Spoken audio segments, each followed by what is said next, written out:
2022. Our first order of business is we'll do a salute to the flag.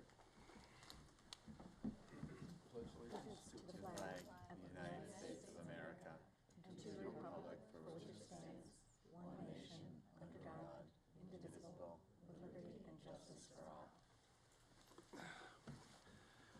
Thank you.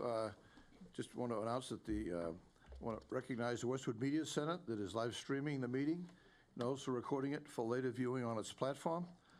Particularly new tonight, Greer Genite and Melinda Garfield for all the work they do to keep us informed and the community informed. First item of business will be our superintendent's report. Emily? Great. Thanks so much. Good evening, everyone.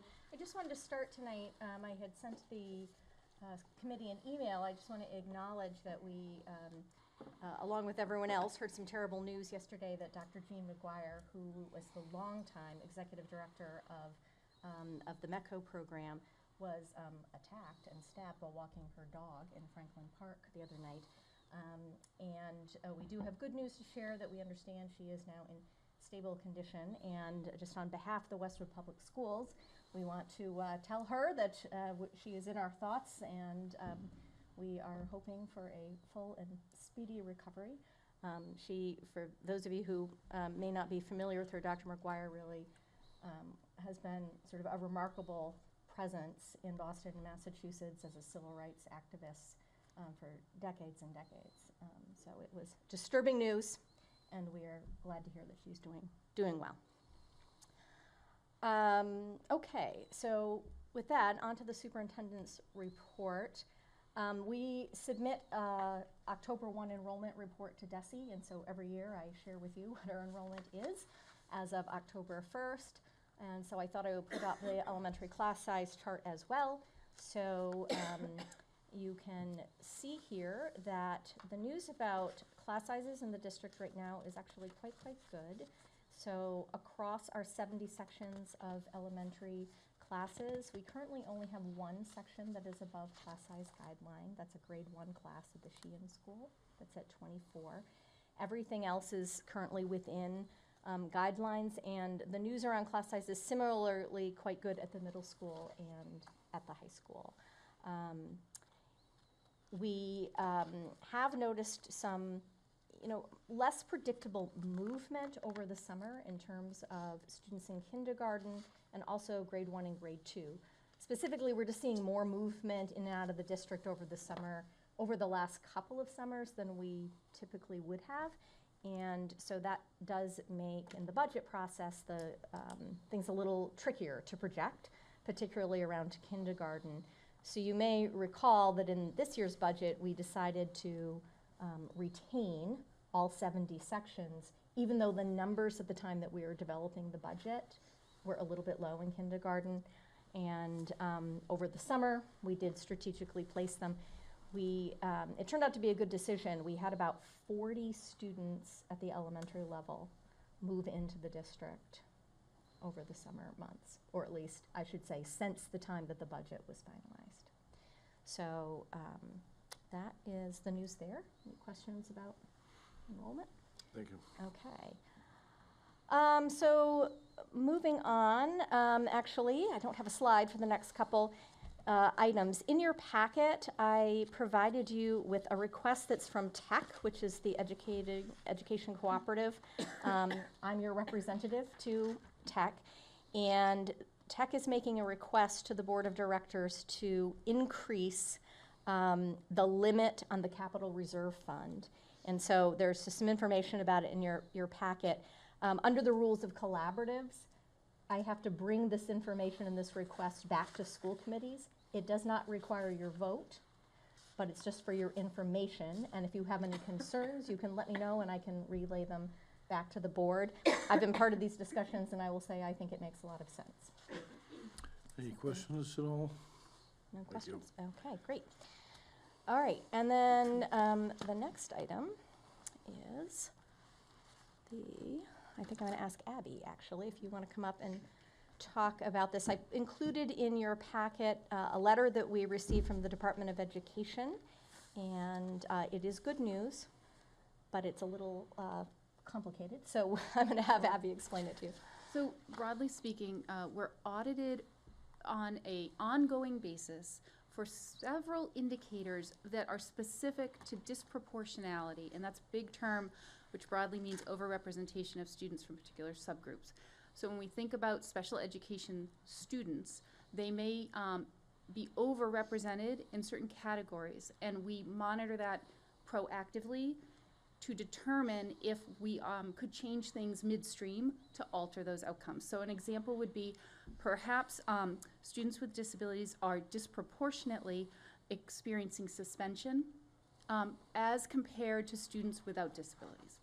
So that data comes through to us. It comes through from a variety of sources like that October 1 count. It goes to the state.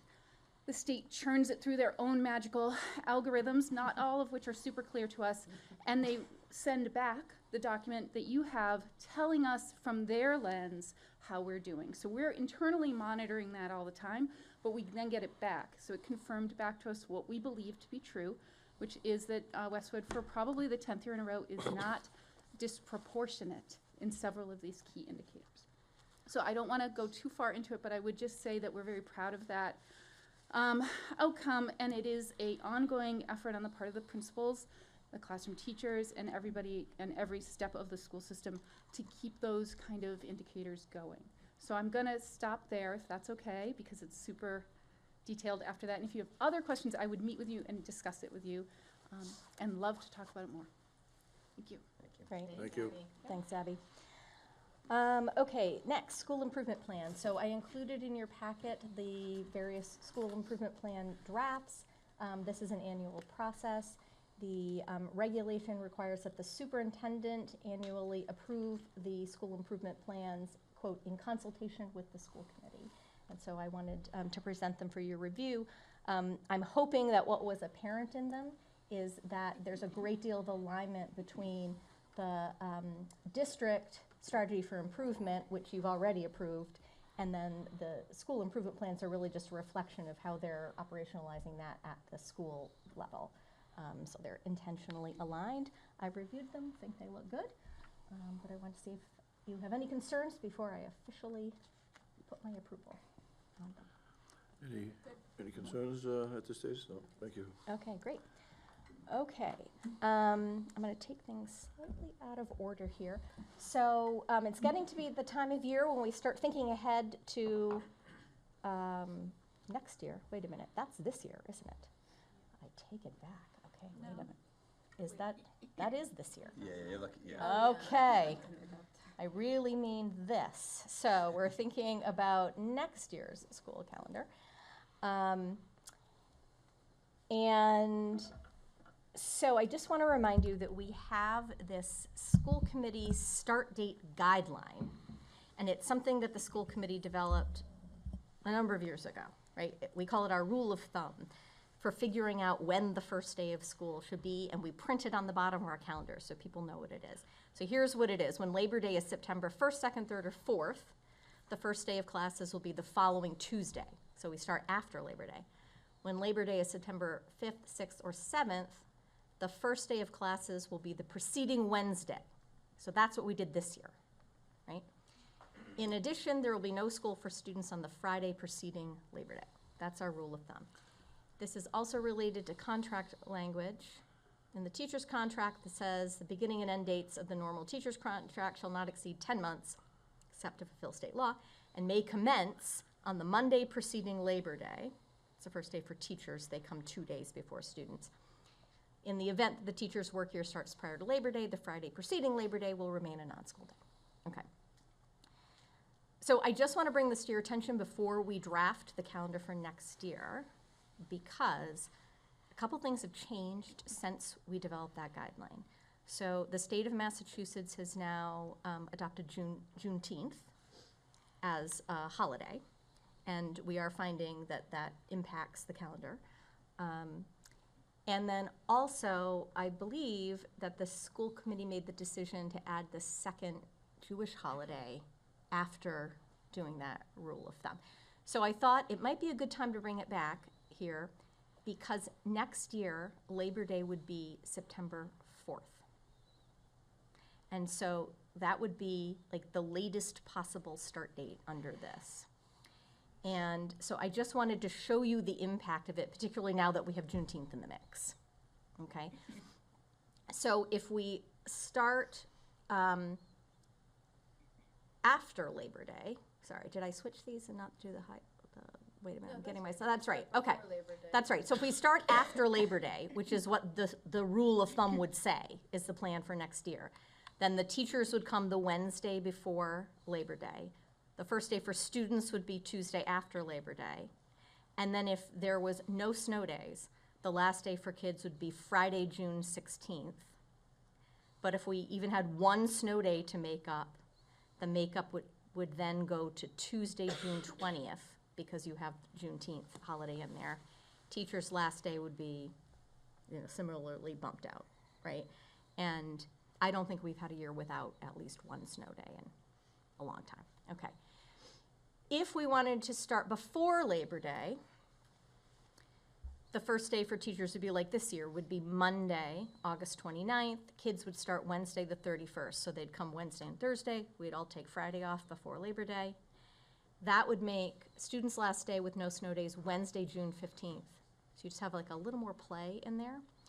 If they have a snow day, they would come Thursday, and then the teacher's last day would still be on that Friday. Obviously, if we have more than one snow day, all bets are off, right? And we're into the other week. But I just wanted to put that out there for your consideration, because starting, it doesn't strike me as that early. Maybe just because we've had so many years now starting before Labor Day. I checked with Mr. Gillis, and athletics, football starts the 2 Mondays before Labor Day, and then all the other sports start like a couple days later. So there are a whole bunch of families that are back in town. So just wanted to get your, for your consideration. So I always thought the policy was the 3rd. I didn't realize it was the 4th, that we went out to the 4th. Mm-hmm. I guess now we could, I think the before Labor Day schedule makes more sense. We could either change the policy to make it be 1, 2, and 3, or I guess we could just waive it for this year.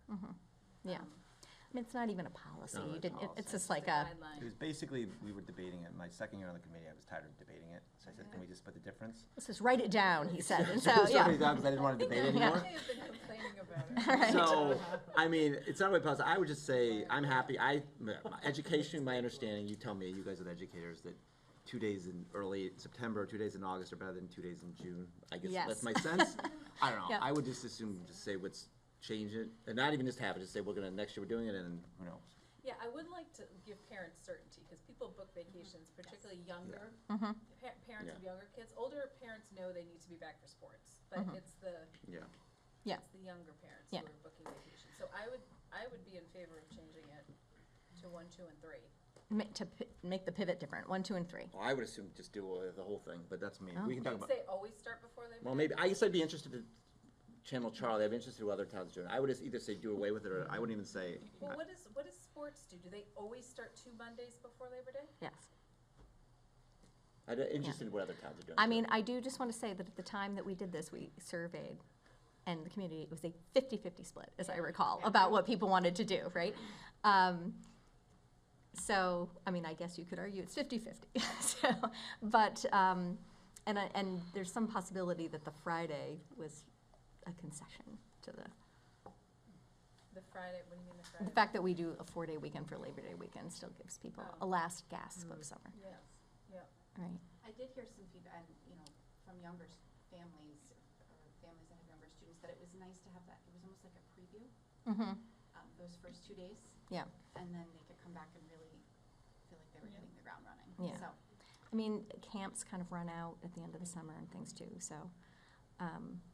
Okay, so I'm definitely hearing for next year, we want to For next do year, that. I say yes. I think we could also survey people again if we're interested we in should. doing that. Yeah. And if we get another 50-50 split, then we can just make a call. A lot of the feedback I heard, people would have preferred after Labor Day. So there's the 50/50. Yeah, There it is.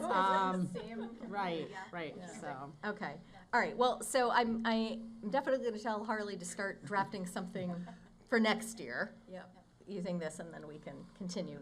Okay, Also, we're gonna put some other groups on their heritage on the calendar, just so people oh, know. yes, thank you for reminding me of that. So, we had gotten some requests from the community, some school districts, in addition to noting the holidays that the district is observing as no school days, also list on the calendar just a list of dates and observances from many different traditions, just as a way of sort of communicating that, you know, we have students who are observing many different holidays. And so we thought that we would do the same.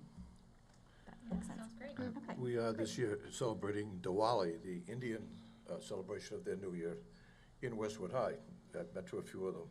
And people come from Pennsylvania, Canada, just to a place where they're celebrating the Indian New Year. So it'd be nice just to here are the days you can, you know, congratulate your friends in different cultures. But that's a great idea, and I think it's a great way for kids to learn about this. Great. Okay.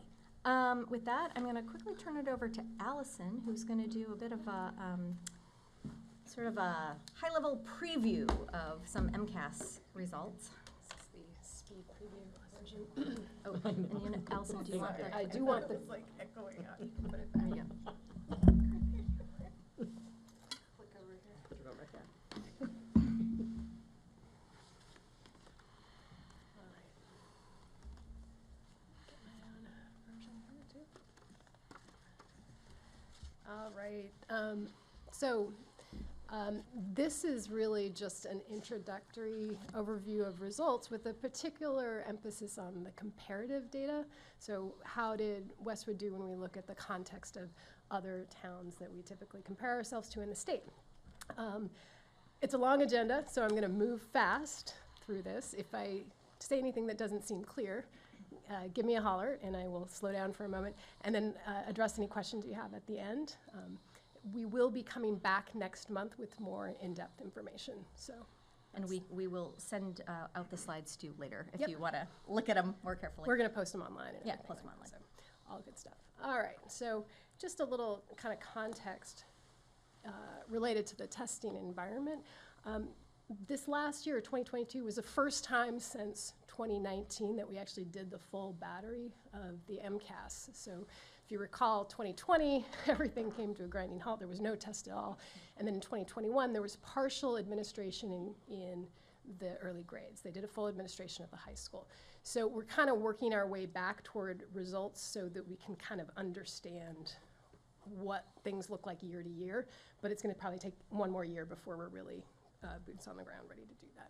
Allison, can I ask you a question? Sure. Remind me which year grade 10 moved to the next generation? Oh, next gen was that last year right before we closed. So 2019 was the first year of the full next gen. The right? new version of the version high of the school MCAS. It had hit the earlier grades before, but it hit grade 10.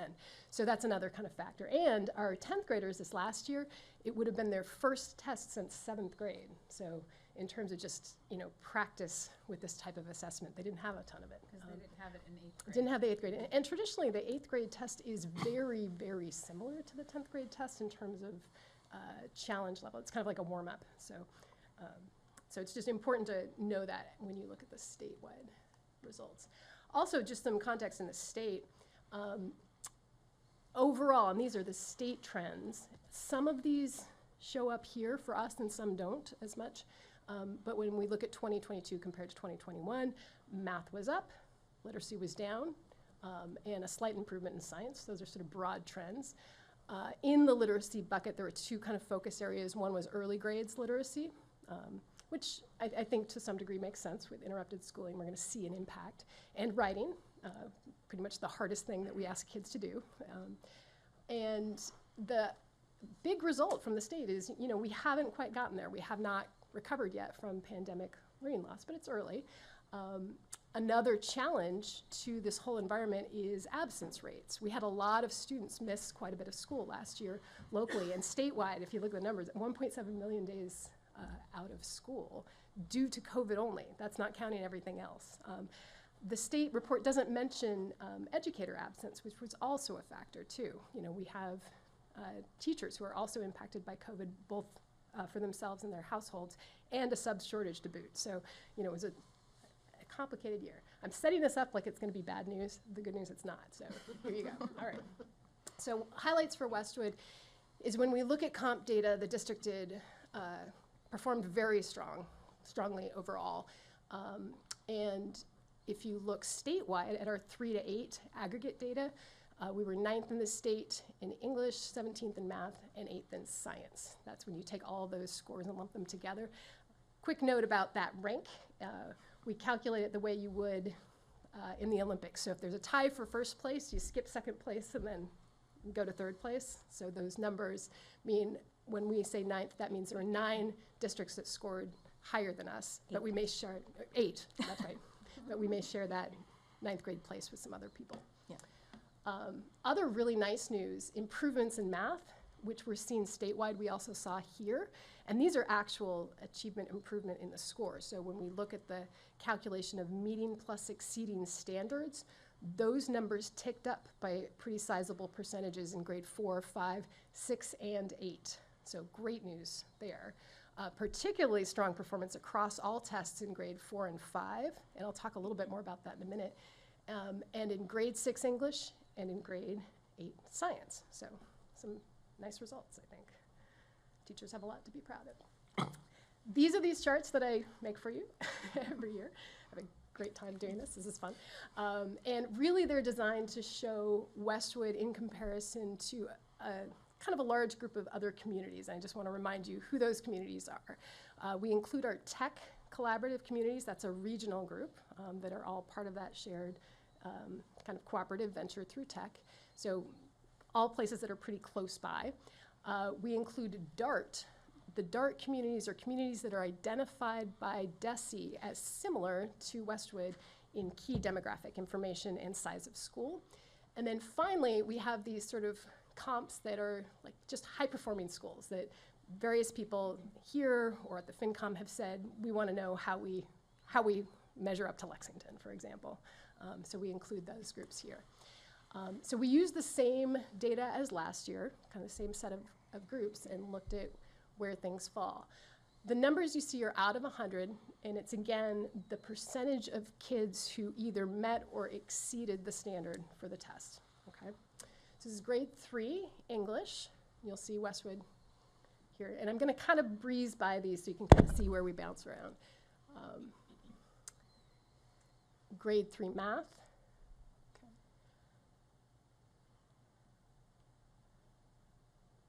Grade 4 English. And as I mentioned, grade 4 and 5 were some really strong scores.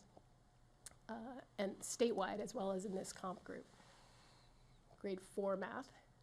Duking it out for 3rd place there. Grade 5, and I'll have a special note on grade 5 in just a second. Grade 5 again in math, and grade 5 in science. So if you see your kiddos' 5th grade teachers, give them a big hug. This is a really impressive. And I'll say, when you look at the statewide data, this is what it looks like. Grade 4, English was 11th statewide, math 9th statewide, and grade 5, 2nd statewide in English, 3rd in math, science. The only group that beat us out in English is this tiny little district we've never heard of that had 14 children in grade 5.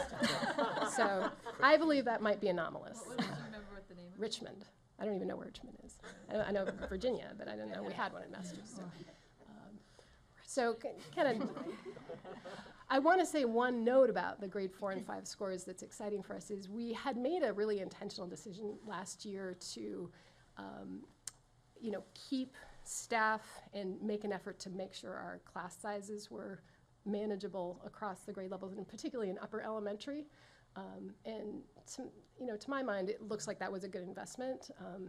We felt like those are the groups, in 4 and 5 and the later elementary grades where during that hybrid year, they were sort of the last kids coming back in. And also good news for us that grade 6 seems to have really rebounded this year as well. So let's take a look at middle school. Okay. If you remember, grade 6 was the grade we were kind of really worried about last year, and when you look at our count data, I think there's just some really nice news here too. This is the grade 6 English, grade 6 math, grade 7 English, grade 7 math, grade 8 English, grade 8 math, and this one I'm particularly excited about, grade 8 science.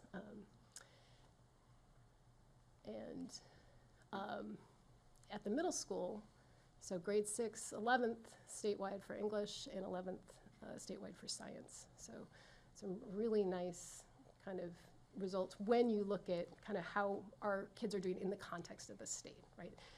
And I think that's important to recognize. These are not absolute achievement scores. We aren't back to where we were in 2019 yet, but what this indicates to me is we're kind of at the forefront of recovery. We're sort of doing things that need to happen in order to get us there because we're trending in the right direction. So I like to see that. Okay. All right. So 10th grade, I want to focus in on for a minute because I know folks were worried about slippage, right? At 10th grade last year, this is a topic. So here is English this year. And I want to show you something that indicates a difference between this year when you look at the graph and last year. So if you look at these two side by side, on the left side is 2021, right side is 2022. And what you can see is sort of a flattening. Everything came down a little bit flattened, and Westwood moved in the right direction. And I think that's good news for us. We still want to make sure we're continuing to move in that direction. The departments are working really hard to dig into this data. We know that this is that group of kids that didn't have the 8th grade test, and we want to make sure that their skills are good before they head off to college. So there's work ahead as we look next week to sort of figure out what's behind. And they're done testing. They're done testing, yeah. And if we look at math, it's going to be a sort of similar story. So here's this year math. And then when you look last year, this year. Okay. Another important note about math I want to share, and this is actually really nice news. Our math scores were such that there is no student from our 10th grade class last year. None of our juniors this year have to retake the test. And that hasn't happened for a while. So even though we're not where we want to be in terms of on the high side yet, we made sure everybody got where they needed to get to. Why do you have to retake the, just for? It's if you are in either the not meeting standards or partially meeting standards on the low end, you may have to retake the test to graduate from high school. And this is the competency It's the competency determination. Oh. So test. there's Yeah. stakes at the high school level are higher. So maybe it gets a technical question. So 20% were in those other two I'm just trying to understand who actually has. I'm just curious, who has to retake the test? It's in, there's a cutoff within partially meeting. Oh, So it's okay. a portion of kids typically. Okay. But what this means for us is that all of our kids who were in that partial category were high enough in the category to be Okay. out of danger, right? So they're close, they're verging on meeting, right, which is great news. Another note about this that's interesting is last year the high school had made a change to their model for Math Plus, which is a support class designed to help kids get over this MCAS bar. And there was a little worry and trepidation about it. It went from being a year-long sort of spaced out class to a semester-based class. So there were some students who took it in the fall and then waited all the way till the spring to take the assessment. And there was worry that that might not work, and it seems to have worked just fine. So nice piece of news there. And this is bio. I didn't actually have a slide for science last year, and I figured out why in the middle of pulling this together. It's because you'll notice there are fewer districts. Different districts take different tests in science, depending on what you happen to be doing in grade 10 or grade 9. So we've opted for bio first and to do the bio test with 9th graders. Some places, the community where I live, Natick's a physics first community, they all do physics, right? So we don't have all the comp data, but this is where we landed here. I also didn't include the state because state's all over the map on this too. And here's where we go next. We'll be pulling together a team next week for some more in-depth analysis, looking at more of the learning part, what actually went well, what didn't go well in terms of learning standards. Looking at growth and accountability, what do we see when we look at those numbers? We want to dig into our subgroup data. How did students that are sort of in different demographic groups fare on the test? Is there anything we need to be concerned about there? And then coming up with some strategies. How do we focus? We've seen some examples of ways. The 6th grade English story is a great one, where there was really a noticing in last year's analysis around kids' capacity to deal with character development. They dug into that, and then they have already seen that's improved. They're going to kind of take a similar strategy this year. And in addition to that district-wide look, the departments look, and at the schools, obviously, these are a really useful tool for thinking about individual student support. So that is the super speed MCAS overview. I'll be back with more of the learning part, but that's the how are things here? Any questions? I mean, I don't want to, we're going to talk about it again. Yeah. Looks like some uptick in the middle school, so kudos to the team on that. Yeah. That was quick. I'd be interested, we don't need to talk about it now, I'd be interested in just kind of this is probably more of a statewide, I'm curious about this math, English, what happened at the state level, because if I remember last year, math went way down in the first COVID year, and English wasn't. I'm just curious, that's more of a macro question. We don't need to talk about it now.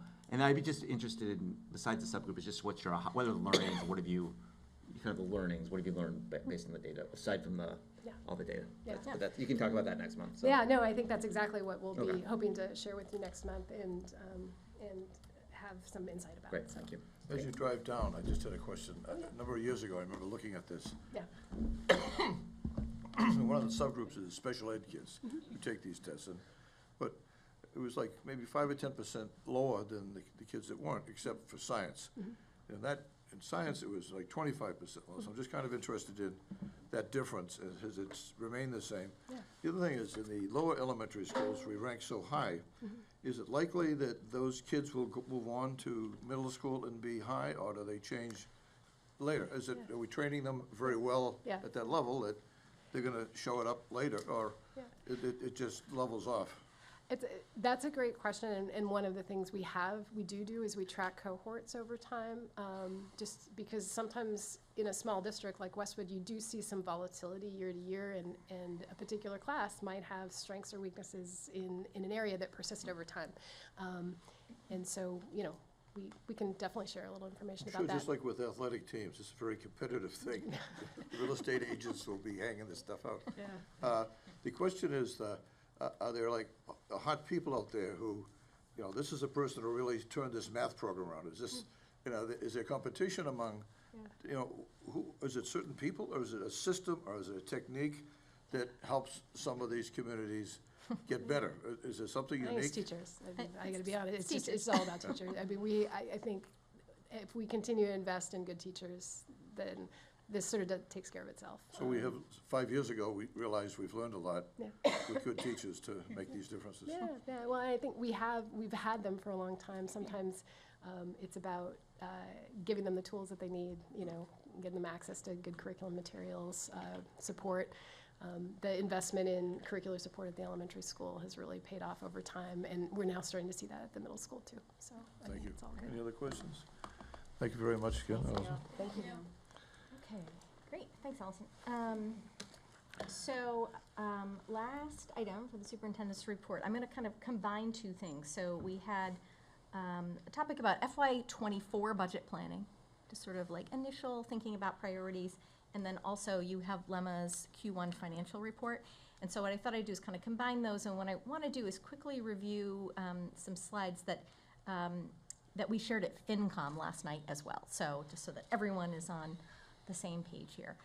So I know that you are well aware of what the budget development process is, and so at our October meeting, we traditionally have this initial discussion about what our priorities are, because very soon we will start to have cost center leaders, department heads, directors, principals really start to submit their priorities, and we will go through this budget development process. So very, very initial thinking, because the cost center leaders haven't weighed in officially, the administrative council hasn't met about this. But I would just say that, so far this year, some priorities that are based on our observations, being in buildings, listening, I've been out and speaking with teachers, I've spoken with principals, things like data analysis when we start to look at things like MCAS and some other assessments. Clearly, we are going to continue to focus on academic recovery and progress. We're hearing a lot about social emotional skill development, right? So when we talk about SEL learning, we're really talking about skills.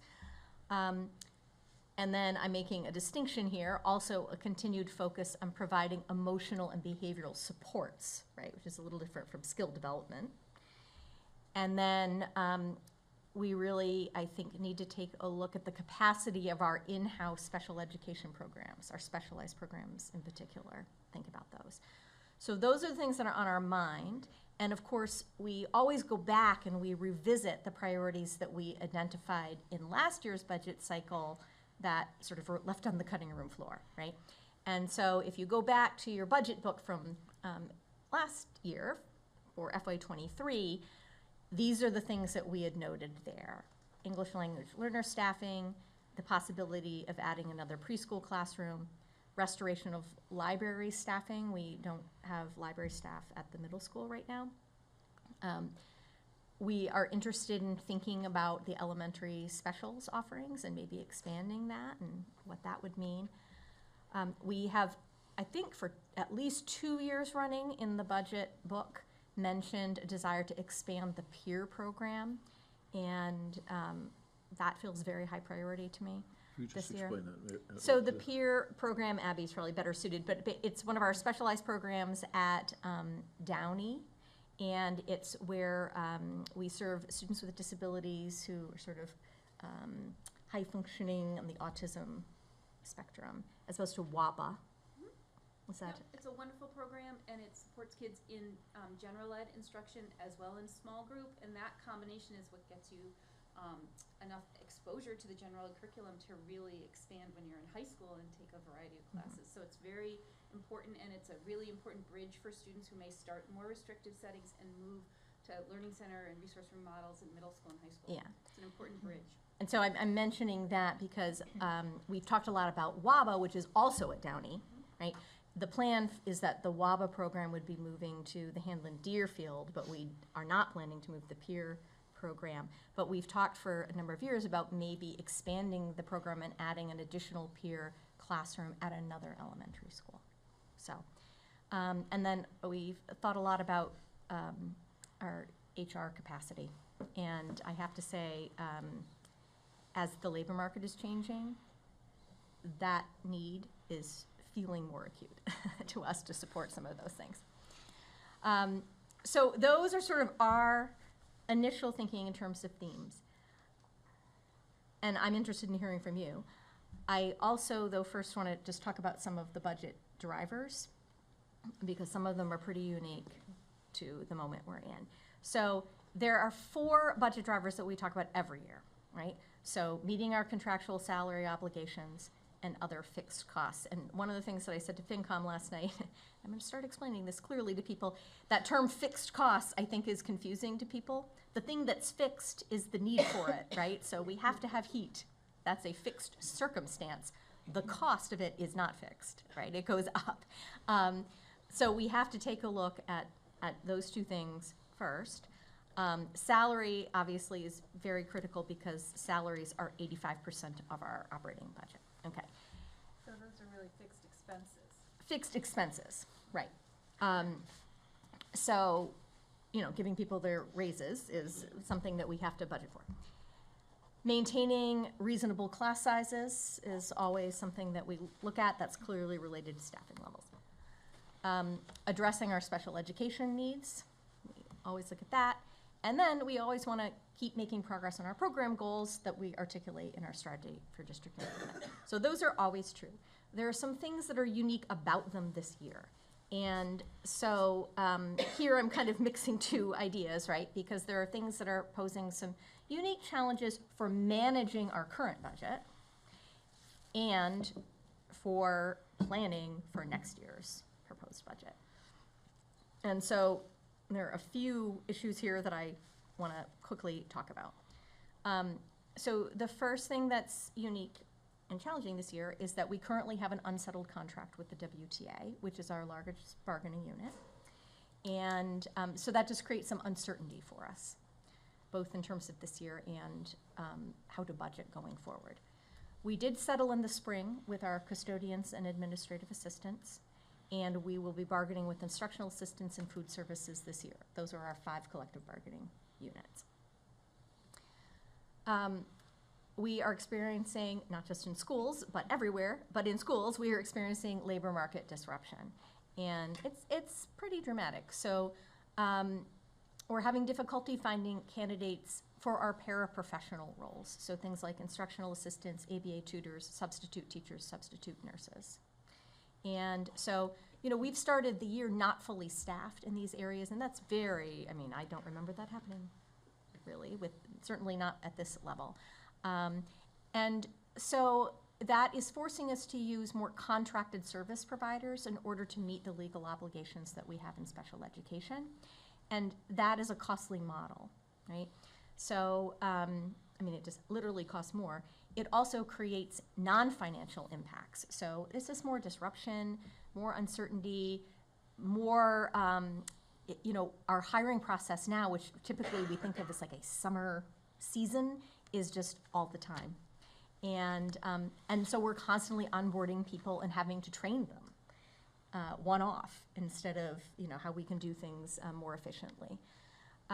So that is really, that's really an impact. And it has impact on the staff that is already here, right? When those positions are vacant, other people have to sort of, you know, fill in the gaps. And so that's very hard.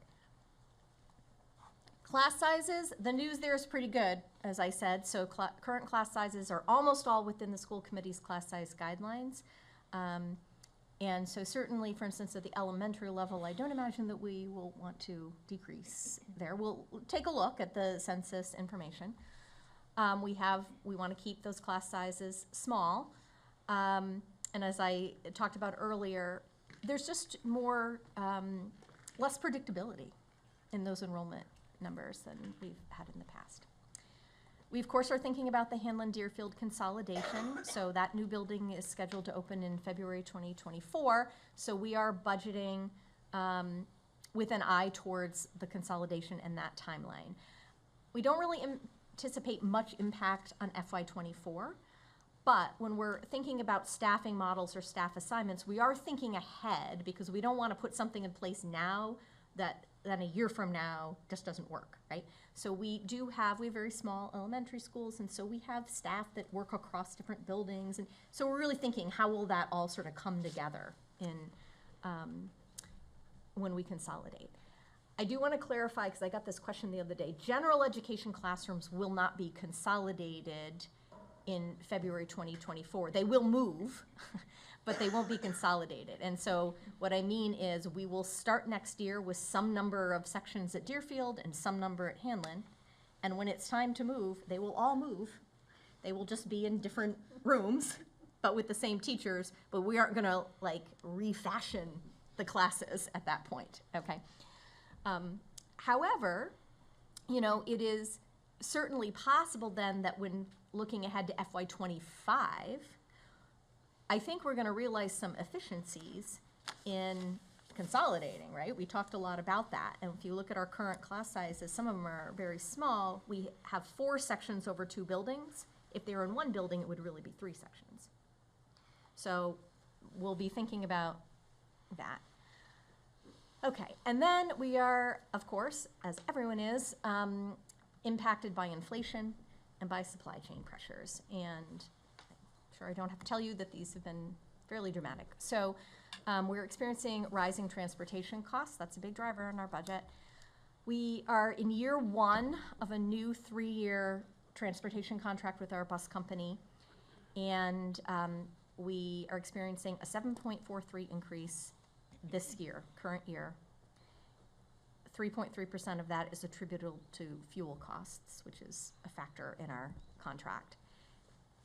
To put that in perspective, we budgeted for a 3% increase because we developed the budget last fall, proposed it in January. You know, the war in Ukraine started in February, right? And so 3% historically would have been very reasonable. We know that year 2 of this contract, FY24, is another 7% increase, and year 3 is a 3% increase. We're also negotiating special education transportation contracts. So you may recall that we were up to negotiate it last year, and we're sort of experiencing sticker shock and how that process is going. And so we did a 1-year deal, 10% increase, with the idea that, like, we'll go back to the market and see what we can do. We'll see what we can do. Here we are, right? So we'll see what we can do. Rising facilities costs. So there's a lot of that, which has some really interesting impacts in terms of exceeding limits that then have to, like, be bid for procurement. It's making things very complicated. But just in terms of real dollars, for example, a recent quote for HVAC units that we had planned to purchase, the cost has escalated 20% from 9 months ago. So we budget at a time, and then we don't have the money available until the fiscal year, right? So here we are. We are anticipating increasing costs for heat. So here's the only good news on this slide, that Lemma has done an excellent job. She has locked in our electric utility costs through a fixed price contract that we talked a lot about when talking about solar panels through FY27. So we've got some certainty there. Credit to Tom Philbin. And credit to Tom Philbin, the town's leading the energy effort on that, manager. yes. Yes, he really, excellent suggestion. So that is one shining piece of news in all of that. Okay, now I'm gonna bring Abby up, not as shining. Not shining Not side. Abby. Abby is, of course, No. shining good news. Talk about special ed. Excellent. All right, so if you'll push the Yeah. bullets. Okay, so let's start with tuitions. So special education tuitions for substantially separate schools are set by a state organization. So they submit what they anticipate their costs to be, and that organization receives those. And similarly to how you hear about insurance rate setting commissions, this Operational Service Division, OSD, sets their tuition. And that's publicly, shared, and that's what we budget against. They don't release the next year in time for us, for November, right, when we start. So they issue a memo to all the towns saying, here's what we prognosticate we're gonna see from what we've heard from people asking for increases. And every year I've ever worked here, it's been 3%, some years 2%. We talk together, we all get this memo. This year the memo came in, and I might have hallucinated, but I thought it was 13%. And we looked tonight, and it's 14%. And we think they might have reissued it about 7 days ago and taken that number up a percent point. So I just need to articulate to you that is highly, highly anomalous, and we feel like it's our fiduciary obligation to say this number out loud to everyone because it's a striking increase, and it bears to be seen if that comes to fruition. But once you've put that number out in the universe, then people kind of have that to ask for. Do we have an order of magnitude for what that delta is? I can probably do it in my head, but over, $150,000 easily. It really depends on the specific placement and what they ask for to this agency and what this agency approves. This is obviously happening at a scale across the entire state, and we're a small town. You could imagine if you were a city with 200 kids in placement, the impact is even much larger, but it's going to be in the hundreds of thousands of dollars category. And an ongoing issue, I think, right? So it's not a one-year problem. I mean, unless something really turns around. I don't know, and tuition shop, we'll see. Okay, so that is important. Yep. The other kind of interesting thing is that we've seen, just as there's been kind of labor market disruption, we saw that for some families, they didn't move during the pandemic, and then there was some pent-up desire and people moved recently. And you might have experienced this in your friends and family or in other parts of your life, but we saw it in school where we had enrollment in the summer where people moved, and oddly, a number of people who had IEPs that were from another community, not generated by Westwood, that called for an out-of-district placement, decided it was now safe and a good time to move, and they did. And so we experienced a number of move-ins of new students who are wonderful and wonderful new families who live here in Westwood, for whom their school district was already predetermined as an out-of-district location. So we are then become responsible, and we've talked about this over the years, it's a very complex rule system for the responsibility assignments, for that tuition in a variety of different ways, as well as the transportation. So we've gone through the process with that state agency to sort out who's responsible for what. We now know that. Everybody's gone to their school and been in school now for a month, so we know where everybody landed, where they wanted to go. No one said, oh, we would like to come to you, brand new place, Westwood. And so what we are now doing is adding those tuitions to this year's cost reality. And then there's this Could very— I just ask you a question on that? of course. Based on the FinCom last night, honing in on this, who are they coming in here? We have to pick up the, I think it'd be valuable at some time to begin to document how many of the families who come here suddenly realize what our program is. And we're saving the town a lot of money when they decide, well, you already have it at Westwood. We don't have to send them off to some other institution, all that. So that'd be valuable at some time to begin to document how much the school department is saving the town of people who can move any place they want. And I think that'd be valuable to bring out, because I've heard so many cases where people, wonderful coming to Westwood because of the quality of the program you have, and we're saving the town a lot of money on you being able to. I appreciate that, and I would say we meet every week, Tuesday at 11:30, and we run the numbers every single week. So I actually have that data in real time in terms of what students are doing. And as you guys know, sometimes students age out. Their birthday happens during the year. So we have changes happening throughout the course of the year.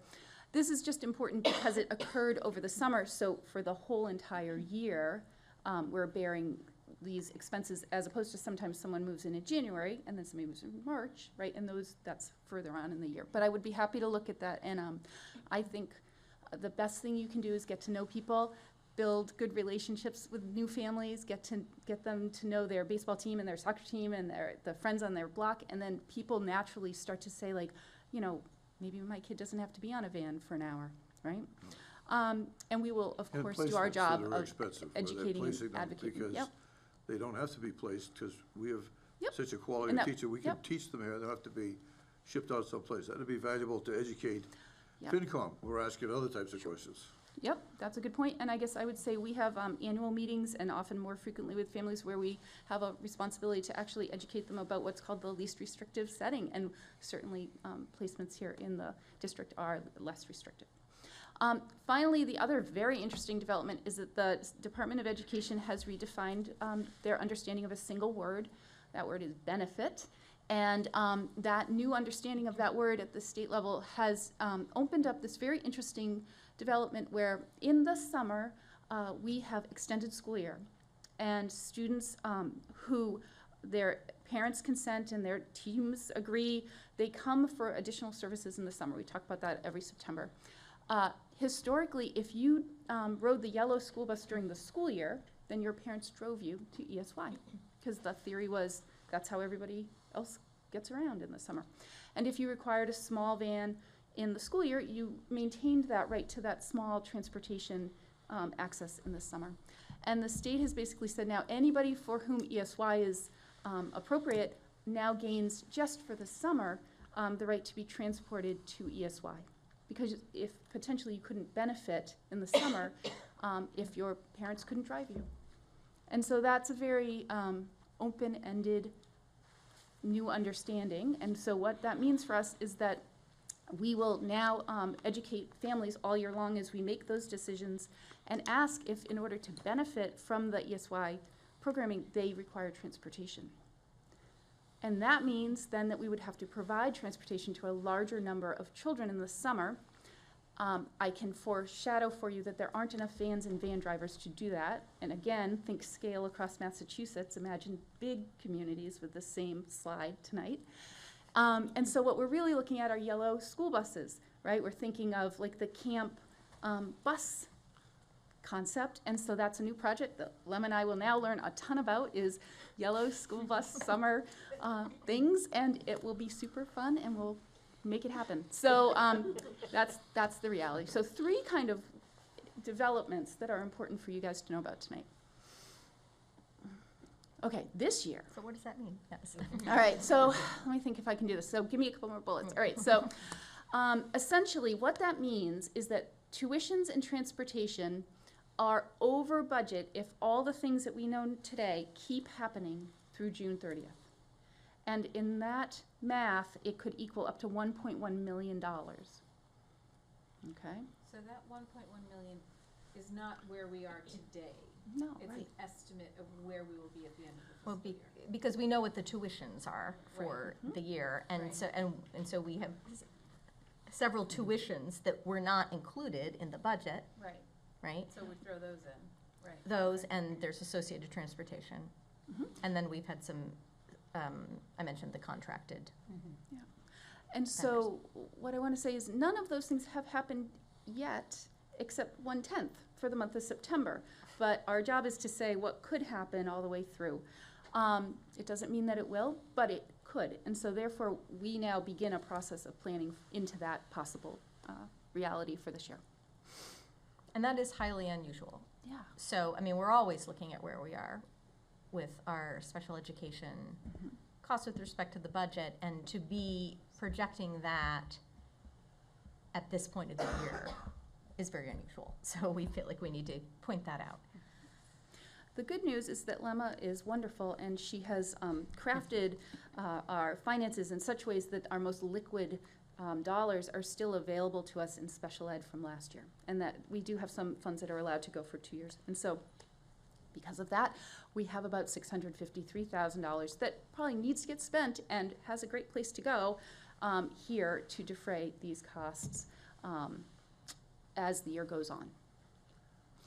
Additionally, you guys know as well, we've always had a special education reserve account of one type or another. The most recent iteration of that has approximately $900,000 in it, and that's fed through a variety of things, and you guys have heard over the years about Medicaid and other things.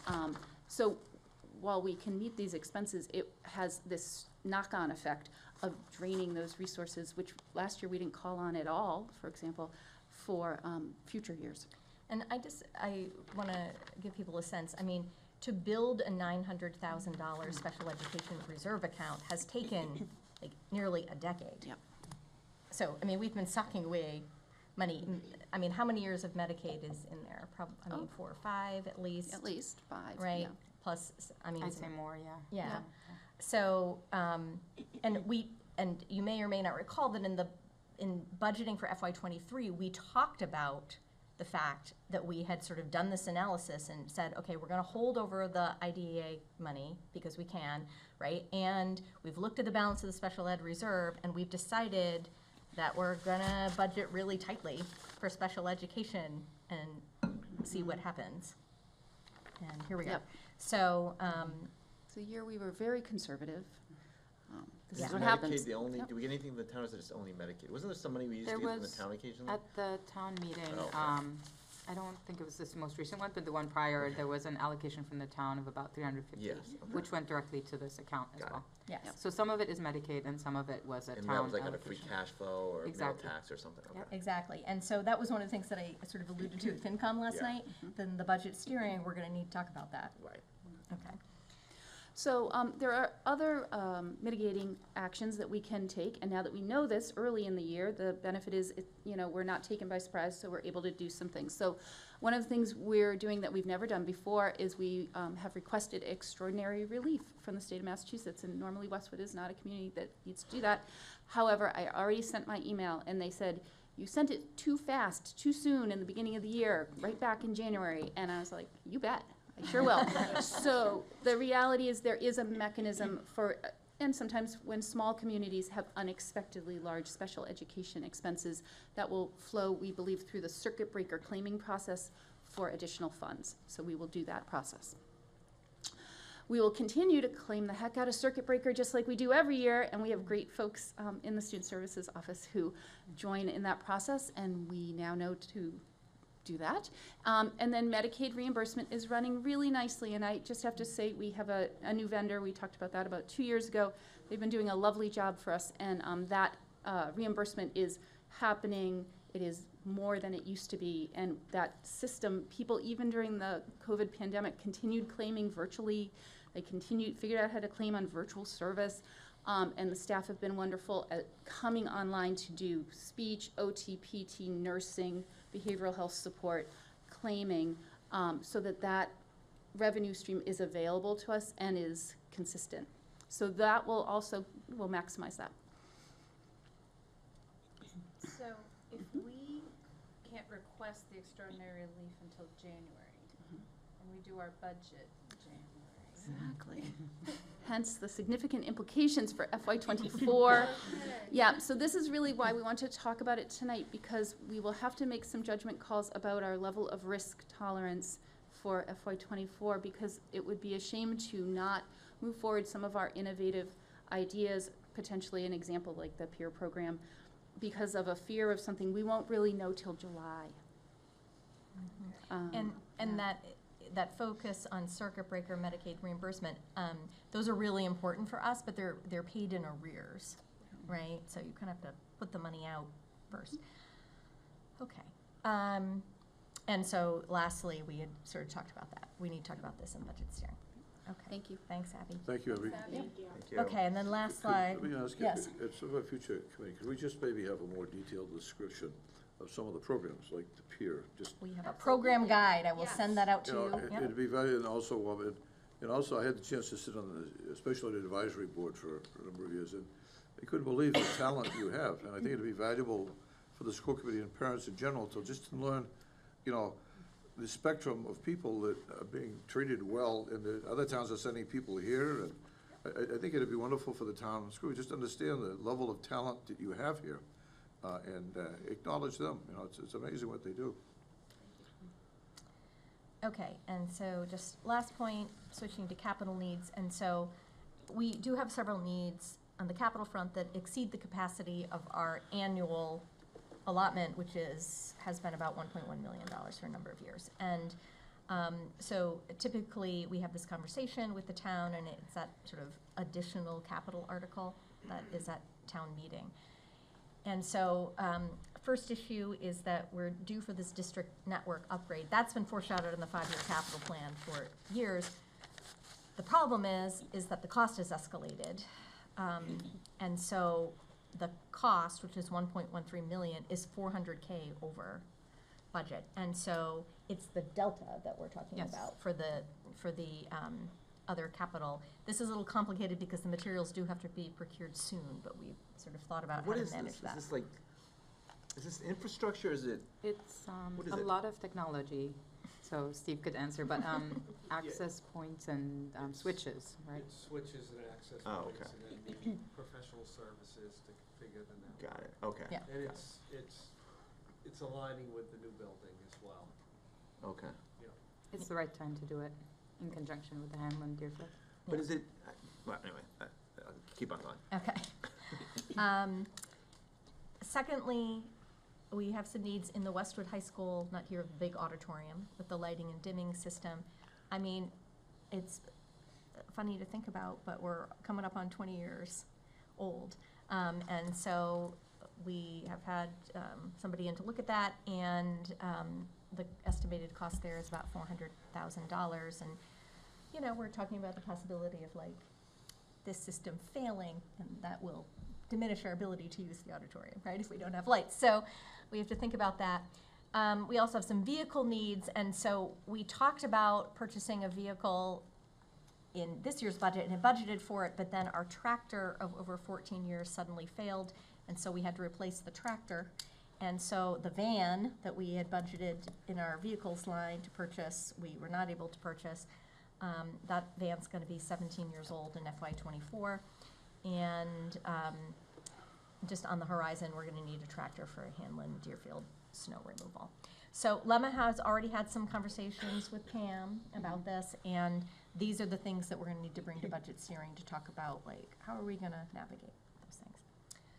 Okay, so I'm way over my time. And so what I did want to hear, typically at this time, if there are things that the committee is thinking about in terms of budget priorities, I write them down so that we make sure that they're part of the conversation when I'm meeting with admin.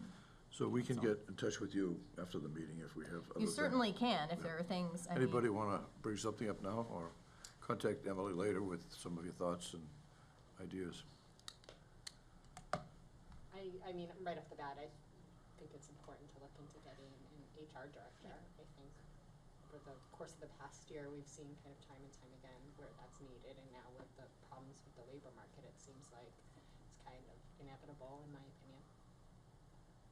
Agreed. Yeah, 100%. Thank you. I feel a little biased saying that, being HR myself, but I do think HR is important. Any other thoughts? Yeah, I got a lot, but, as I always do. No, so I guess I'm probably, my initial thought hearing this is, it feels a little bit like when we had that meeting for COVID, we may have to be conservative. I mean, it seems obvious. There's a massive, it's not just, there's a massive supply disruption going on with labor in the market. So I guess I'm just feeling we need to be a little extra conservative. I guess when I hear this, but now I'm getting all the numbers, so that's, I guess, my initial reaction. And then some other ideas, I mean, I kind of mentioned this to Emily in our school committee. I think we have, I know we've got a committee looking at extended day, but, there's other fees. We haven't, I think, raised the bus fees since Bill Clinton was president, or something like that. Maybe not, maybe it was Bush one. I But don't anyway, think the bus fee has gone up since it was instituted, and that was 3 superintendents ago. Yeah, So, so, look, inflation, buses and costs going up, I think we're Wellesley's at $500. I'm not saying we should jack it to Wellesley's, but, I think we should look at other means, because this, I don't think, It's 500 per family. per person, per child, up to maximum We're at 1100. 450 per family. Yeah, so we think we should look at it, I think, there's other things we should look at, because, look, I don't think it's not gonna be, it's not gonna, who knows, right? But it feels a little bit like when we had to be conservative during COVID, at least that's my initial reaction when I hear this. So I think we should look at that, at least look at it. I'm not saying we should do buses fees or do any fees, but it's something we should look at. And then the other one,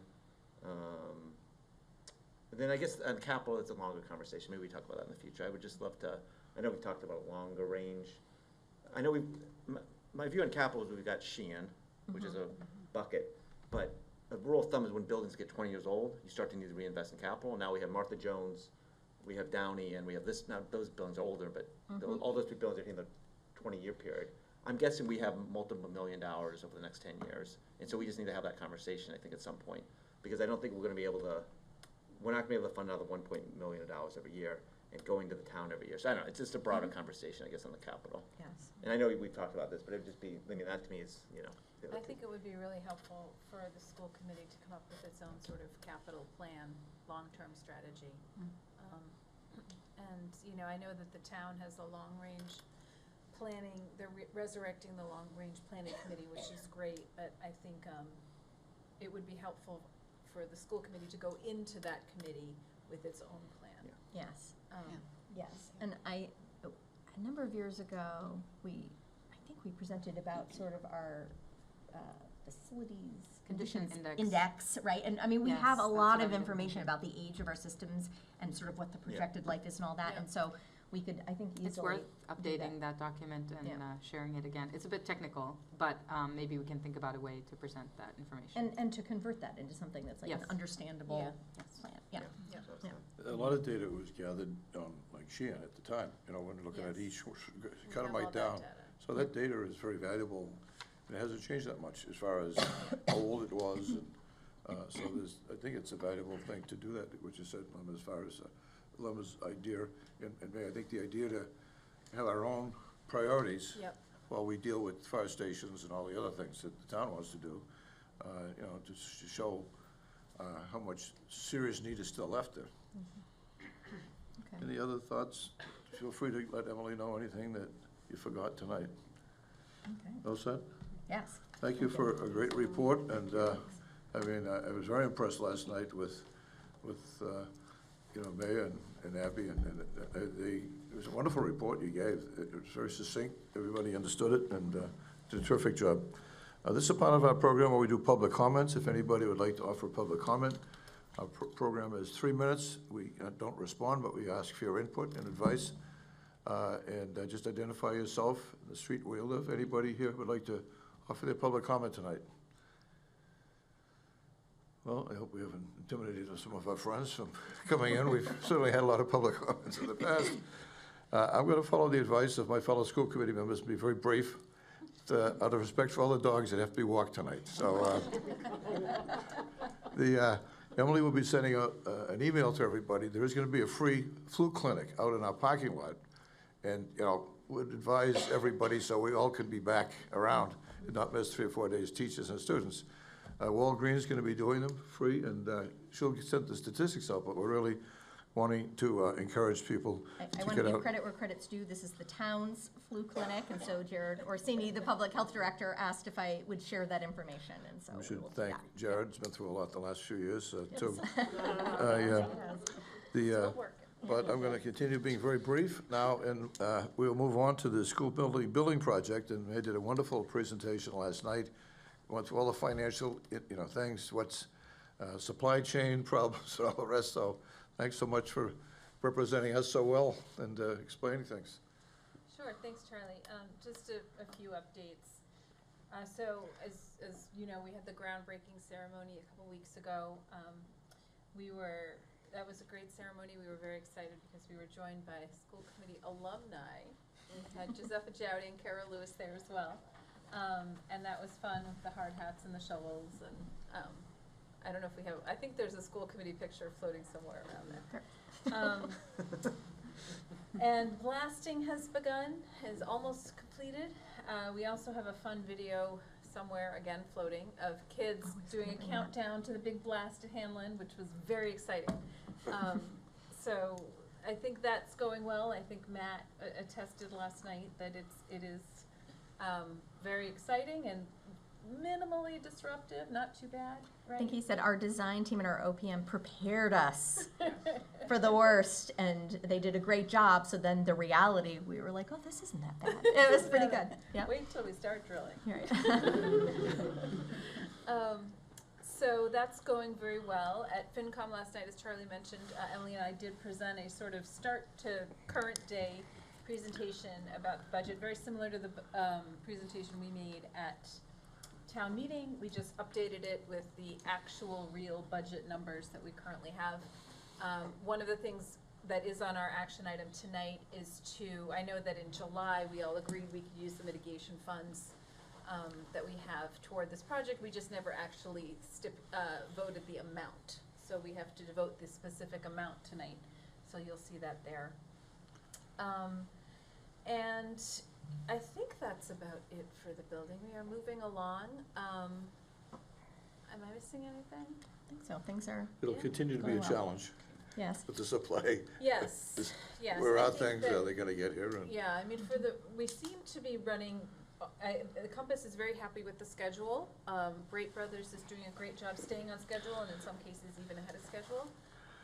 So that seems to be going well. I haven't heard of any supply chain issues. I think everyone is, I know we did a big sort of purchase of materials ahead of time, and so we're storing those. And so hopefully in the next couple months we'll see steel going up. That'll be very exciting. And yeah, I think we're going to start seeing a lot more change other than just empty space. My understanding is the ledge was no worse than expected. It was No, I mean, we're expected. almost through the ledge. We may have a slight change order, an increase of the cost. It doesn't seem to be significant so far, so knock on wood that continues. I think we're about 70% of the way through. So yeah, so far we're doing okay. And we did because of the town's contribution of the ARPA funds, we are back up to a 5% contingency, which is great. So we may have to dip into that a little bit for the ledge, but that was, I think, a little bit expected. Any other questions? I heard there's a lot of young kids out there wanting to have the math become engineering as they're watching the project go up. How can I do that? So we Sure, may have a lot of structural new engineers. requests. The next item is the Policy Review Committee. Amanda? I got nothing. We haven't been able to meet, scheduling Illness. conflicts. Illness. We'll get there. We'll get there, yes. Thank you. Any of the liaison reports, we're starting off the year, any other comments that people have on liaison reports? We'll have more, I'm sure, future meetings. We're now gonna move into our discussion items. And the start time discussion that we've begun, I wanna thank Tony for your committee and all the incredible work you people have done on studying every possible issue there is out there. Tony, thank you. Thank you. Should I quickly run through these? Yeah, quickly go Okay. through it. So, we thought we would just quickly run through a little framing here. So just to remind people, our start times subcommittee really is in support of the district goal, which is to facilitate a healthy and supported school community. Last year, the school committee and I formed this subcommittee to consider changes to school start times for next fall, the 23-24 school year. And the specific mandate to the start time subcommittee was to explore the feasibility of shifting the start time at the high school to after 8 o'clock. So that was our mandate. Why the interest in school start times? We've talked a lot about this, but just to remind people, it has to do with the research, extensive research about adolescent sleep, that sleep patterns change over the life cycle, and teenagers naturally fall asleep around 11 and are best suited to wake up around 8. Groups like the American Academy of Pediatrics and the AMA have identified insufficient sleep in adolescents as a public health issue, and that is associated with many different risk factors, and those groups recommend later secondary start times. We've been talking about it sort of in the abstract for a long time, and in the meantime, a lot of our friends and neighbors have made the change. So these are just the start times to provide some context of the Tri-Valley League. That is our athletic league. And you can see here that we have the earliest start time in the league at this point. So there were many issues that we needed to consider. We've thought a lot about bus runs. So that's the number of runs, the length of the runs, how long do kids spend on buses, and transportation costs, those things all being related. We have thought about traffic considerations. We commissioned an in-depth traffic study, a traffic engineering study, to think about some of our start time scenarios and how that would interplay with traffic in town. Does it increase the length of the runs? We've been thinking about our Boston resident buses and how those students would be impacted, and we'll talk about the results of that study in a second. We've been thinking about the need for childcare for both our families and also for staff. If we change start times, that's in terms of how much time kids spend in daycare, the impact on our extended day program, the availability of older siblings to provide childcare. These are all things that have come up. Just in general, the adjustment on family schedules, we all acknowledge that schedules and time are carefully calibrated for all of us, and we understand that this is a significant change. We've thought about the impact on athletics because there's a lot of concern about that. The truth is, as you look at that chart from the TVL, at this point, since we are the earliest school, the adjustment has already happened in terms of when our athletic contests are, because we're frequently waiting for our competitors. But look at things like what this does to gym time for practice, daylight issues, all of these things. The process has been extensive, and so last year we had a community forum with Dr. Judith Owens. She's an expert in adolescent sleep based here in Boston. We wanted to educate the community about the why. Why are we interested in doing this? Last year we also surveyed staff, students, and families. We've brought the results back here to this committee. We've looked at it with our subcommittee as well. We've done outreach to other districts who have made the change. We have analyzed our current bus runs. We have developed possible schedules. As I said, we did an in-depth traffic study. We developed evaluation criteria. And most recently, in the last couple of weeks, we have held staff and community forums to get input on our possible start time scenarios. So with that, I want to tell you what they are, and then we have a couple of updates about that since our last meeting, the results of the traffic study, and what we learned at the forums. So just to remind you, here are our existing conditions. Transportation is a big driver, no pun intended here, but we have 3 our current model is we have 3 stacked bus runs, 1 for each level. So we have 1 fleet of buses. They bring all the high school kids in, and then they go back for the middle school, and then they go back for elementary. High school starts at 7:25, ends at 2:05. Middle school, 7:48 to 2:25. Elementary, 8:50 to 3:10. We have, at this point, whittled it to 3 scenarios that are still in the running for your consideration. And so they're labeled oddly because there were other scenarios that were eliminated, right? So, and the big asterisk up here, time still high level subject to adjustment, because we might slide, like elementary, maybe could be slid 5 minutes earlier or whatever, right? But this is close.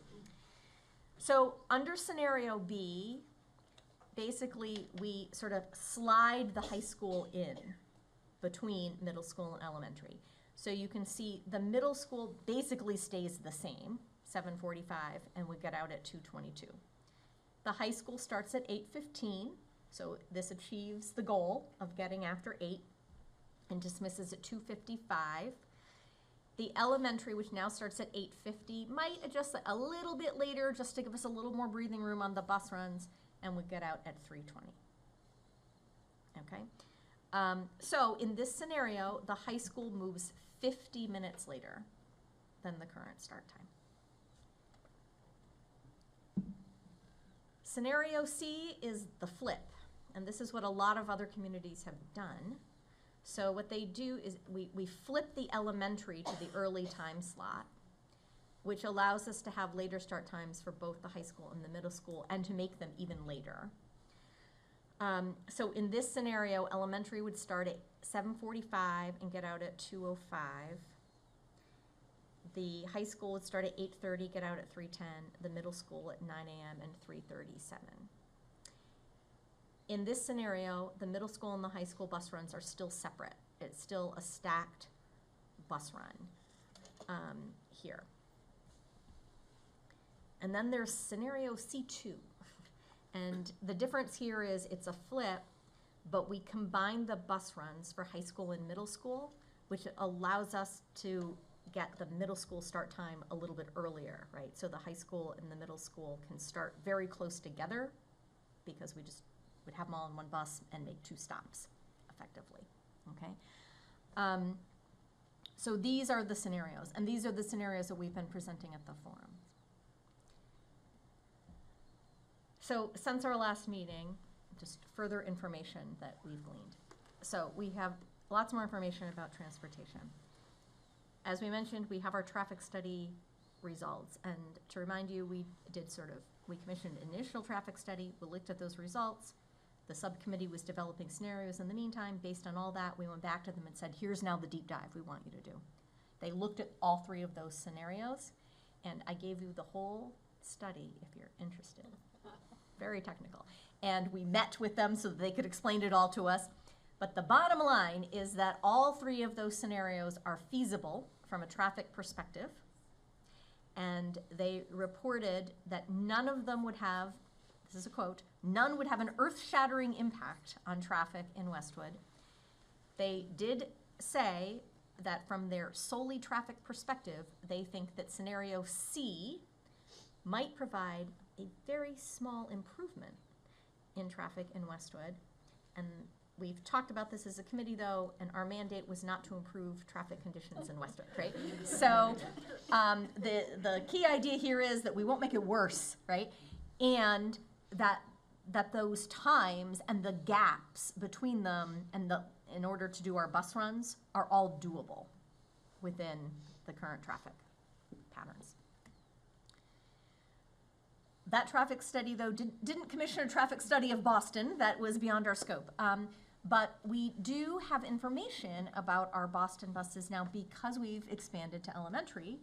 We've always had our early bus with middle school and high school students that leaves Boston about 6:30 in order to get here at 7:25. Now we have our elementary bus that is coming from Boston to Westwood at a later time with different traffic patterns, and also going home at a later time. So we have information now in order to think about that. based on sort of our analysis, Latif and I have looked at it, we've talked about what we know, and it is our opinion that scenario B is the best option for the Boston bus. And we say that because right now, our elementary bus leaves at about 7:30 to get here for 8:30, right? And so if we were trying to get here about 8:15, we think that that would mean that our middle school and high school students, in fact, would get to sleep an additional amount of time. Now the bus leaves at 6:30, but it would be more like 7:20 under this scenario, and we know that that will work with the traffic patterns, right? Similarly, in the afternoon, our elementary Boston residents currently do some afternoon programming. The bus doesn't leave Westwood until 4:30, and the last stop for the bus is 6 p.m., right? It's a 90-minute ride. So the traffic situation is much different in the afternoon. In scenario B, the high school gets out at 2:55, so that the afternoon bus would still be able to get out before sort of that peak time. You know, in scenario C, the middle school dismisses at 3:37, and so we'd be looking at, okay. So I think that is our assessment of that particular scenario. Anything you want to add? Does that seem reasonable? Okay. We've also gotten information from our special education van company. We provided the scenarios to them. Remember, we've been talking about labor market shortages and van drivers and all kinds of variables there. They actually like C the best, but they also say B seems good to them. The one that they say would be highly problematic for them is C2, where we combine. Yes, because it would just have such a short gap between our middle school and our high school start time. They would not have enough capacity And they to can't do fit it. everybody. No, so that isn't how it works, right? And Right. so they wouldn't have enough vans and drivers Right. basically to do that. Yeah. And we've gotten information from our own bus coordinator because she has the deepest understanding of our bus routes. And so without getting into it, her preference is B, scenario B, correct? Yep. Scenario B. She thinks is the preference. So just to summarize. Yes. Traffic study, slight preference for C2, but pretty much neutral. C, not C2. Sorry, C. But again, they're not commenting on, they're Right. just saying for commuter traffic. Right, okay. I mean, and they were getting down to literally like your wait time at that intersection, which is now like 200 seconds, would maybe be 10 seconds less, Yeah, okay. right? That kind of So neutral and stuff. Okay, yeah. Boston resident students B. Yeah. Special education van C or B, Right, and bus coordinator B. correct. That's what they say. Okay. And then we've gotten input and feedback from the community because we've had 2 staff forums and a community forum since then. So I'll let Tony characterize what we heard at the community forum, and I think that, I mean, people were there too, right? So you heard some of the discussion, so. So I would say, add in, B had I think the least stickies, but I think that was because it was the least, it gave some, I don't want to say something for nothing, it gave a big improvement in the high school, 50 extra minutes of sleep, and basically no change, a few minutes here and there on the elementary and Thurston, and didn't really disrupt the other normal childcare in particular. It's probably that's simplest. That had the least disruption, but gave particularly high school a big benefit.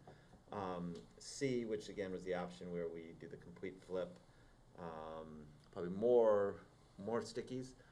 Certainly gives the most sleep to the high school and to the middle school, so it's kind of the early adolescence, because you take Thurston to 9 o'clock, so that definitely does the most benefit there. The big draw down, I could think we're twofold on that, and that one in particular. One was around childcare. If you get out at 2, not just there's logistical, like, oh, my high school or older child takes care of them. There's also extended daycare staffing, and also just 2 o'clock is really early. Just even leaving all that aside, compared to 3:20 up to 3:15, even aside from any staffing. I think there was also something around youth sports, particularly I think on the C thing. You push back, you push everything back. Youth sports gets later, less field time, everything gets later. And then C2, you know, some of the similar concerns. Obviously, childcare is still the same concern because you do that. Maybe a little bit better, I mean, at least a little bit better on youth sports. I think some people liked the biggest change there is one bus run, or I mean, 2 bus runs total, 1 bus run. Some people like the idea of, you know, actually it may be better if you have 16-year-olds to make sure the 12-year-olds aren't misbehaving. I don't know, but some people like that, some people dislike that. There are some, you know, environmental things. Some people, you know, in theory it's less gas, so leave aside money and we can figure out the money. There are some other benefits, pros and cons. I don't know if there was a strong consensus, but there was definitely views. It's a different experience, whether or not that's good or bad. Yeah. So that was certainly from the community forum. I don't know if there were other thoughts.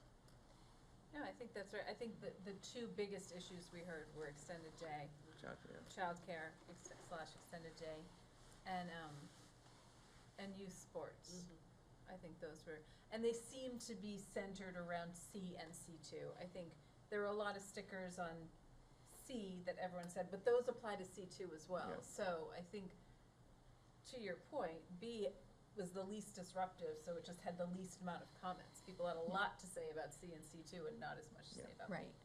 And I mean, so we were wrapping up the forum, I said to the crowd, which was a good size, I said, because we sort of were reading off the stickies and looking at the themes, and I said, okay, so I think my takeaway of this is that this group seems to have coalesced around scenario B.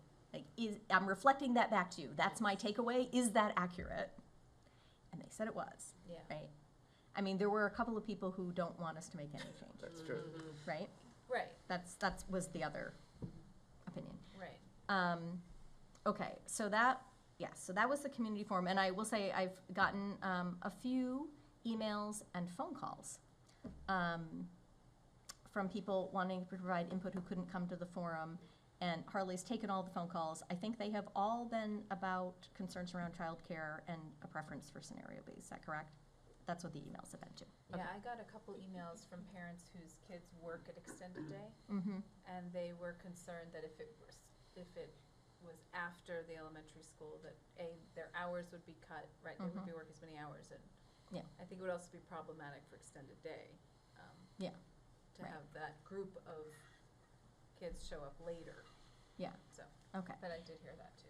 All right, and then I've had 2 staff forums, and so in the first one, because we did breakout groups and then we reported back, Tony was there as well. And that group also, there was a consensus that the preference of the group was scenario B. In the forum, the other forum that I did, I would say it wasn't as clear what the whole group was saying. We had some people who did specifically say their preference was scenario B, one person who said her preference was definitely scenario C, and then a couple people who were just discussing but didn't, you know, stick out any territory. So I'm not sure, but in the first staff forum, there was clearly a preference for scenario B expressed. And why was it? I'm trying to remember. So, I think probably because it's the least disruptive for some people. I mean, they pointed out that it achieves the 815, and there's a lot of support for the 815, right? So if we think back to our original survey, 85% of staff were neutral to supportive of the need to make this change, right? So they're supportive of the concept. Similarly from parents, about 80%. And so, but I think that they think that the dismissal times in the other scenarios start to get really late, and they are worried that it's going to impact the way that they interact with students after school around extra help, or that it's starting to push athletics late, or probably would impact their commute times differently, right? So I think it really, my sense was that it wasn't so much about the morning, but about the impact of shifting things later. For the adults, our sleep patterns do not shift in that direction, right? Like, we're super tired by 9. So that may be part of the issue as well. Okay, and so then finally, we had sort of a big wrap-up of the start time subcommittee today. And, you know, kind of bringing it into the finish, and we decided to straw poll the committee. So, the results?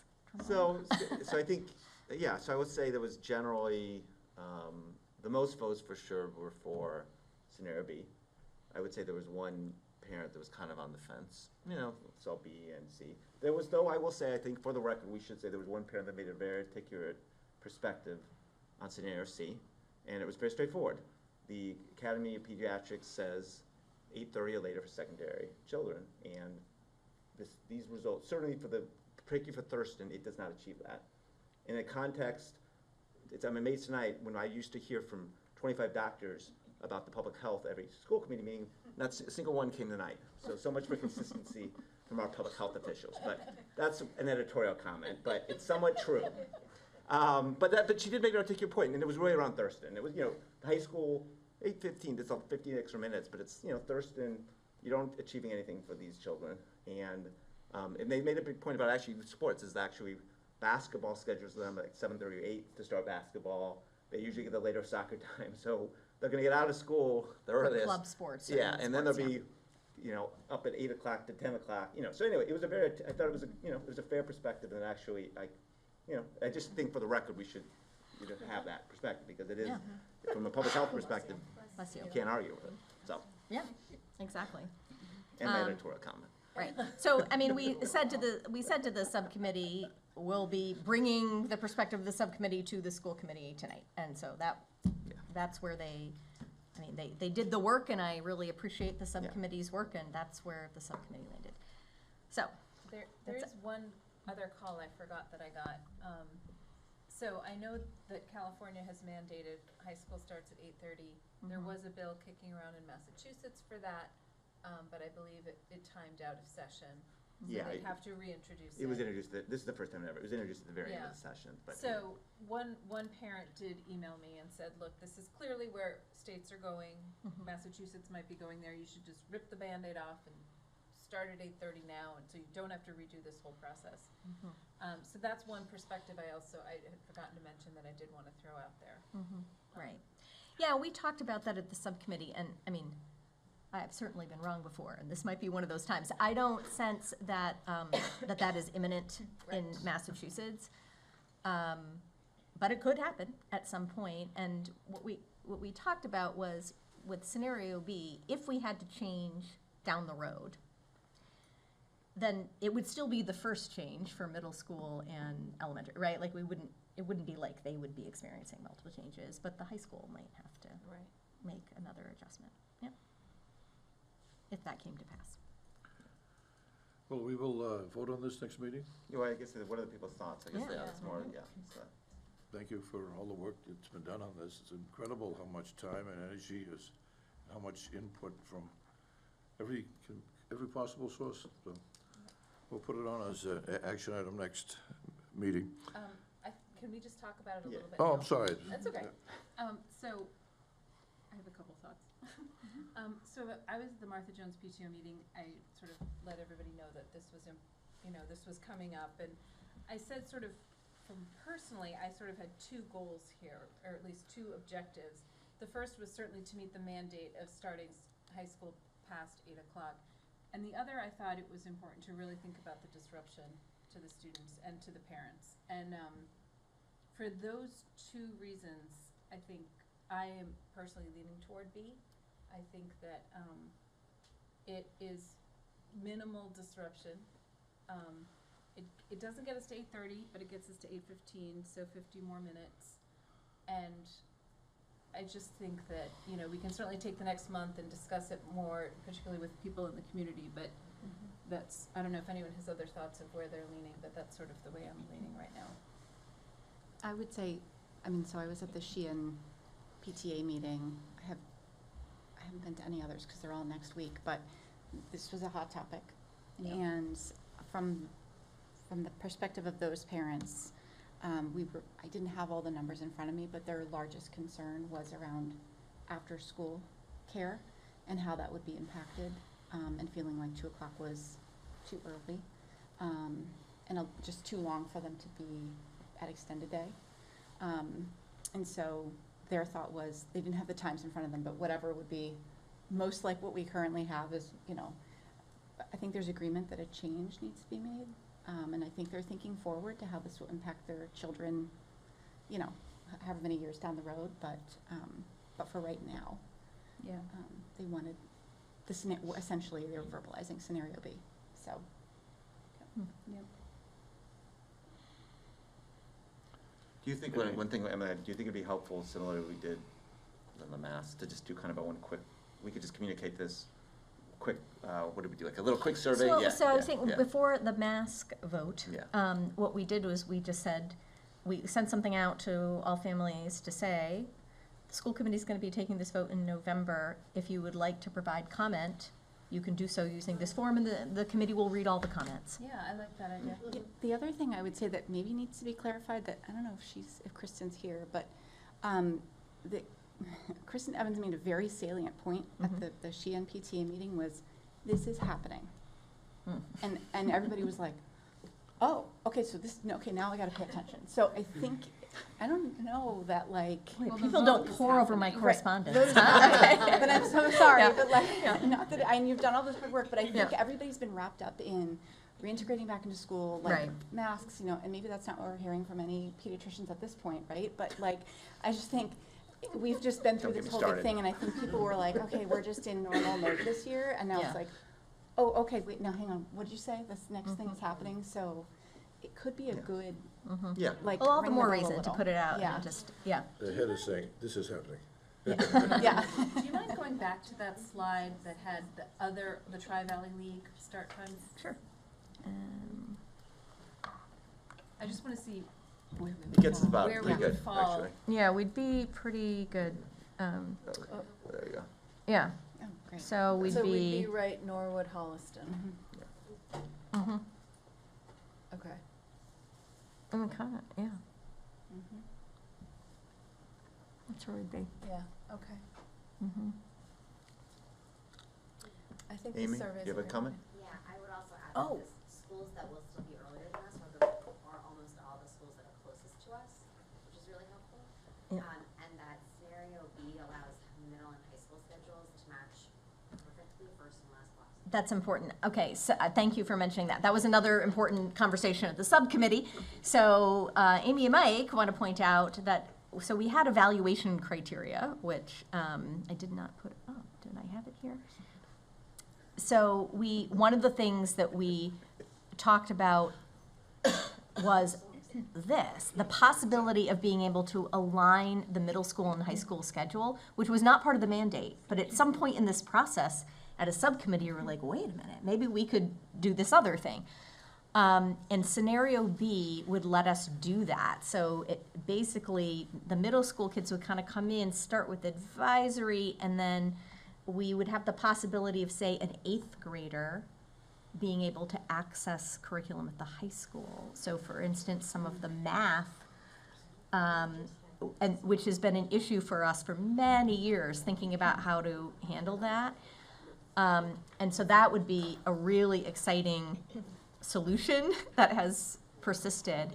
And there could be some possibility, we've even thought, maybe it would be a way to expand access to world language, right? We've talked about how do we get Mandarin, can we expand Mandarin back as an option in middle school? Maybe you send the kids who are in middle school up to take that first block, and then they can walk back.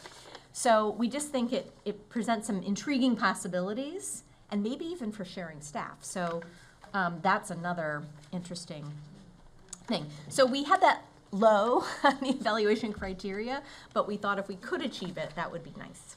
And you couldn't do that with C? No. It's a different.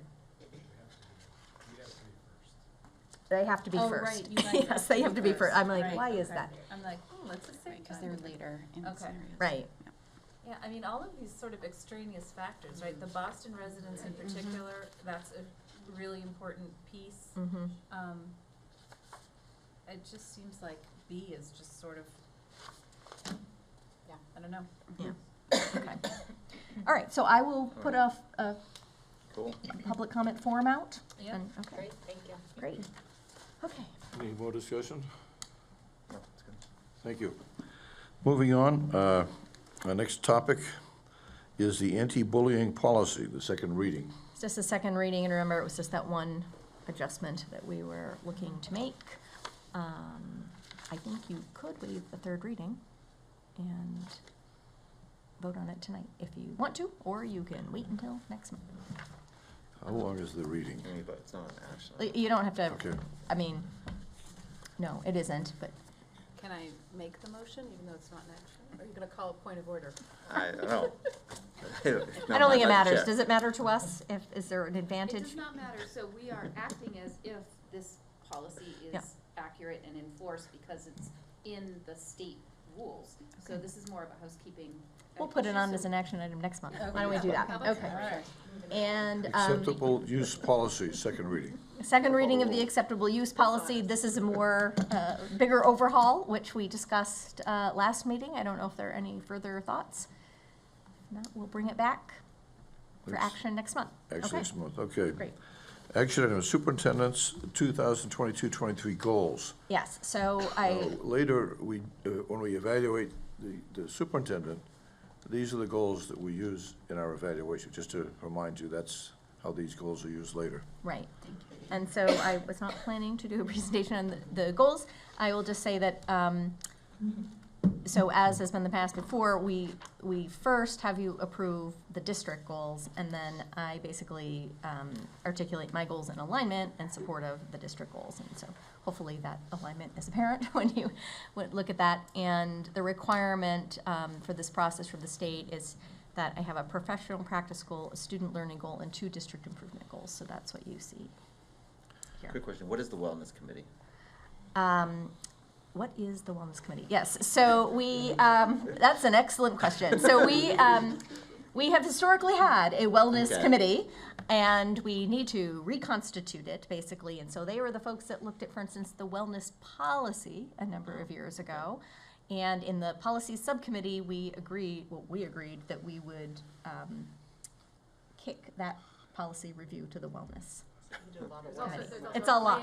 There's a policy. There's a lot of wellness. There's a policy, there's a plan, it's a whole thing, yes. Okay. Yeah. Does anybody want to hear a great wellness story? Sure. If the patients, I used to work with a lot of the unions in Boston, and we brought in a doctor to educate them on, a cardiologist, so he educated them on all these health concerns with food. So these are the operating engineers. They're building this big building next to Children's Hospital. And they're up there about 20 floors, waving to the little kids at Dana-Farber and Children's. Suddenly on the windows, there's a name, Mary, Billy, the names of the kids. So they put on the steel, Mary, Billy. So there's 100 names on the steel that are gonna be embedded in the building for these kids. So they get down to the Roach Coach where they have lunch. It's a van that comes in and there's hot dogs, and so they say, what are these sandwiches you have here? They have processed food? Yeah, they're all processed food. We don't eat processed food. We met a cardiologist, he said it's bad for our health. Well, what do you want?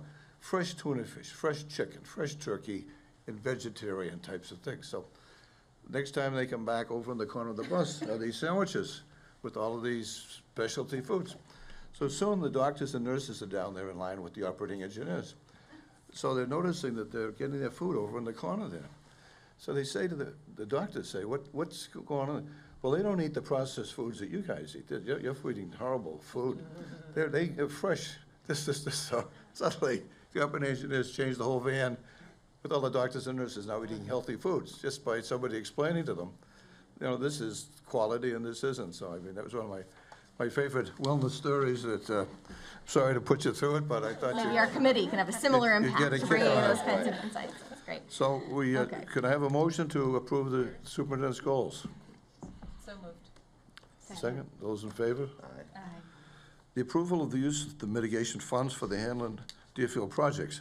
We did approve it, but we didn't approve the exact amount. So tonight, we just have to approve. We have to redo the motion because the With- language has to be just right for the MSBA. So it's just a redo. Tony, I think, has the motion. Okay. Only for you, Maya. I move that the Westwood School Committee allocate $2,036,513 currently in the district's University Station mitigation account to the Hanlon School construction project. Second? Second. That's a motion. All those in favor? Aye. Aye. The approval of the September 8th, 2022 meeting minutes. Those, have a second for that? Those in favor? Aye. And the approval of the model UN trip. It's trips plural, so I'll just point out here, so the advisor outlined for you basically all of the activities of the Model UN Club this year, but 3 of them do involve overnight stays. The one at Brown University, the one at BU, and the one at Dartmouth.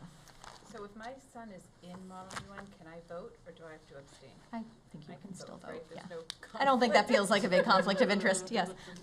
Well, then I will make a motion to approve these trips. All those in favor? Aye. I don't know if you remember our last year, the student representative Yeah, she was the she was the general. Secretary Secretary General. General to you. Yeah. Yes. She's up at Bowdoin now. Oh, Riley's doing it Riley's also too? Model Yeah. UN, oh, great. Well, Could I, any new business or anything anybody like to bring up? Quickly, I just, to update everybody, we had talked before about the safe gun storage event. So we've been working on that, Dory, myself, Emily, Matt, a whole group of people. So that's on the books for November 16th. And did you hear back from Katie? Can we definitely use Wentworth Hall? I don't know if I got the absolute confirmation, but the Okay. plan, we think, is that it will be at the community room at Wentworth Hall, because we're doing this in collaboration with Youth and Family Services. Great. 7 PM. Yes. So more, we'll put a flyer together and get that out to the Okay, community. thank you. But it should be a great event. Any other new business? I have a motion to adjourn our meeting. So moved. Second. All those in favor? Aye. Thank you all for Thank you. coming. Thank you. Thanks. Thanks. Thank you in the audience. Emily, thank you. I'll sit up and forward.